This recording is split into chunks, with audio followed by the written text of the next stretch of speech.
Hello, I am the cartoonist M. Rashid. This cartoon was inspired just from me playing around with the different character types that I made for my Weapon of the People decoded political cartoon series. Like I have certain like key characters that represent different things for me. So when I come up with an idea and do the voice for the idea, depending on what the subject is, will determine which of my characters I cast in that role. So I was playing around with the grandpa figure among the activists, and the wording I used in the balloon dictated that, okay, he needs to say that, not the kids, you know, for what seemed to be obvious to me because he's real old school in that way and how he says stuff. Some of it might mimic a little of how the Hebrew Israelites may talk, but I'm not trying to make him a Hebrew Israelite. I'm just trying to make him strip away all the political, PC type stuff. He has no reason to play other people's games, especially when their games are performed at the detriment of his people. Not gonna be, he's not gonna have that on him, especially since he's not the type to be beholden to anyone. He's the type to actually own his own land and be like that figure, and be like, get off my property and I'll say what I want to say and I'm free. He'll likely he's like that, So I can how can I have him talk any less? He's proudly walks in his freedom, but with a limit to it, because he is one of my top level activists in the series. His own personal freedom is not satisfactory. Nothing less than the freedom of his entire ethnic group, the Black American descendants of slavery. Only when they are made whole and in the protected ownership class that they deserve to be in will he be satisfied. That's the type of person he is. And that's how his clan is in my series. That's who they represent. That's where we all should be. That's the ideal state of my people, to be solid in who they are and using their political might as a identity group to patiently persevere in getting what they are owed from their ever complicit U.S. government. So that's where this cartoon came from. Now, the actual content of what he said was in reference to the white people using their sexual preferences and gender identity stuff to make themselves a protected class on the model of the civil rights movement protected classes, and doing so over the Black American who remains locked out of access to capital credit and the wealth building ownership class. Like, we remain locked out of what we're supposed to receive during the different civil rights acts. And white people are not only the dominant political identity who hoard all that is good just for them inside of a organized crime like racketeering identity. They not only have that, but they also grift the civil rights movement and create fake protected classes that they could be in so that they can double and triple and quadruple dip into the national resource. And it's offensive as fuck while my people are still going through, have not yet achieved, like, our biggest breakthrough was, like, the end of slavery. That was the last biggest breakthrough we had, was the end of slavery. Because everything else you still manipulating and trying to keep us in those positions. That's why the pre-COVID report shows that we're slated to be our wealth is going to drop to zero in 2053. That's what we're still going through when we have no business going through. We should be the protected class in this country we built. So we're in this position still because that one is using us as living ATM and plundering us for his lifestyle. He doesn't believe in equality for everybody and justice for everybody. He believes in him hoarding all that is good at the expense of me. That's what he believes in. That's his value system. So,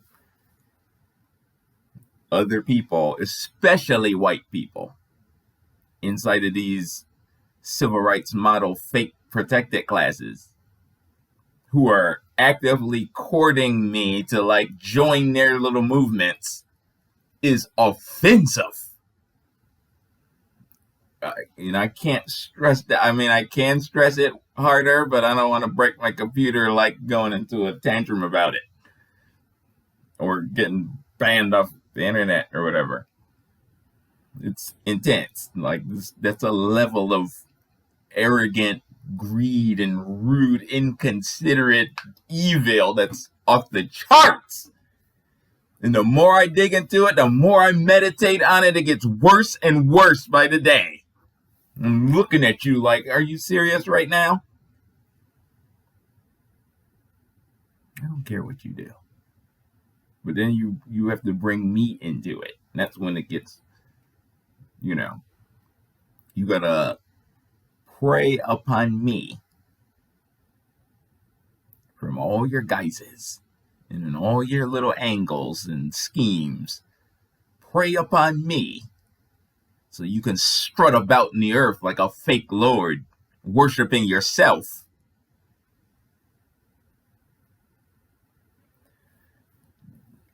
Enjoy hell, beast. The more I see it, the more you do. I just had an argument with a longtime FB acquaintance the other day. And the way this particular group argues, the white liberal, and the thing and the tactics you use and how you do it. I'm studying this particular argument I had. I captured it because he ended up blocking me or muting me or whatever. And I'm I had the nerve to post some tripe on my post. I'm you don't get to drop something nonsense on my timeline when you showed your ass and lack all integrity. Get that off my timeline. But I captured the argument.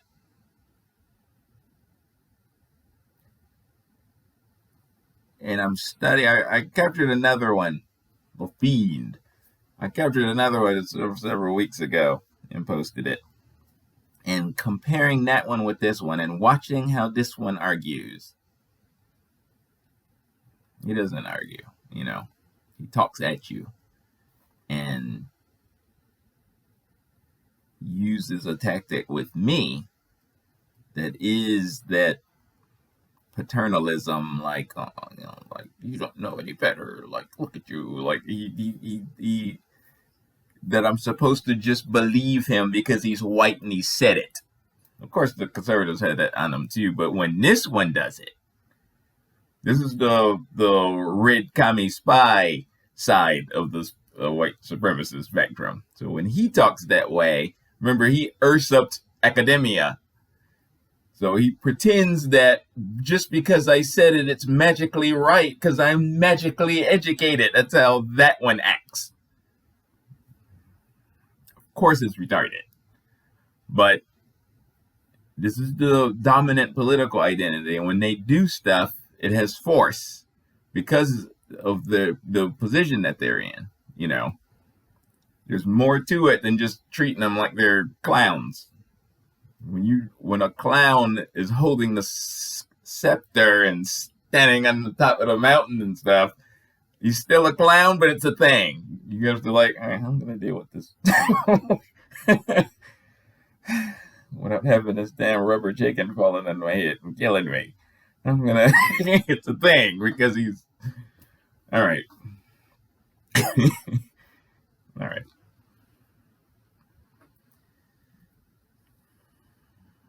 They're offensive to watch. Watch how they move and how they do stuff and stuff. They lack integrity. They're godless. There is no good in them. And they think that by manufacturing a fake good based on like their lusts, that it's better than what God put in the earth. This will be their undoing. All right. Anyway, that like exploring that one where my mind went with that stuff like was irritates me. That one irritates me more than the right. At least, you know, I know how people would talk when they were like, you know, I like the you know, I know that they're both bad, but at least the right tells you how it is. They're like, they don't do all that sneaky shit the way the left does and stuff. Like, I get it, you know, the right will make me furious too from their own way, you know, but that sneaky pretending to be your friend, paternalistic, you know. You remember in what's the Tarantino movie? The Inglorious Bastards. Remember the villain when he like leaped across the way and grabbed that lady and choked her out? You know, that's how they make me feel. Oh, it's okay. Paternalism, you just have to believe me because I'm talking to you. You know, like that. Ooh, I am not the one. Mm-mm. You got to do that shit to people who are beholden to you. Comes across a very specific way how you are. And it is not good. My advice is to change utterly before it comes back to bite you.